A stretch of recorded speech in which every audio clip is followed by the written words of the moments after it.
Ang una talaga is dapat uniform lahat ng cards. Correct. Oo. Uniform lahat ng cards. Dapat po lahat sila heart shape. Tama.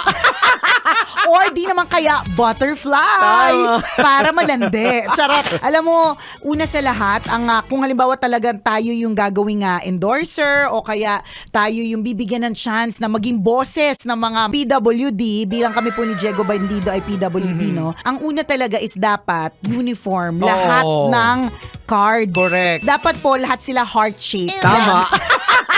Or di naman kaya butterfly. Para malandi. Charot. Tapos, bawat city, bawat lugar, iba-iba ng itsura. Kunyari, ako, love na love ko yung sa PWD card ko na sa Pasay kasi kulay pink. In other words, iba-iba po siya. Hindi mo talaga malalaman kung ang PWD card na ito, kunyari, ikaw ay may-ari ng establishment, restaurant, usually, ganyan, grocery. Hindi mo malalaman Mabe-verify kung kung legit ba to. Oo, kasi kung halimbawa, hindi ka naman taga dun sa area na yun. Yeah. Kunyari, sa Cavite ako pumunta, let's say, Diego, tas PWD ID ko yung gamit ko, pink yun. Eh di syempre yung mga taga Cavite, familiar sila sa kulay blue. 'Di ba? So, ang hirap pag hindi siya uniform. Kasi, hindi ka guys sa lisensya, 'di ba, lisensya? Yes, isa meron lang tsura meron kang way na i-verify. Kaya nagigets natin kung bakit minsan may mga kailangan mag-verify na establishment, 'di ba? Parang ano lang yan, bibili ka ng gamot na wala kang reseta. 'Di ba may mga pumapayag, may mga hindi. Meron talagang hindi. Oo, correct.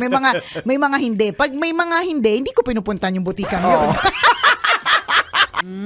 Sarap manood ng radyo, no? Ginawa mo na talagang bisyo ang panonood sa amin, no? Umabot ka na rito eh. Huy!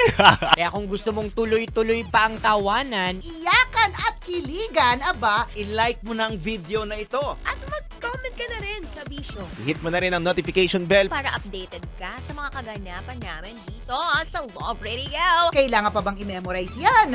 Basic.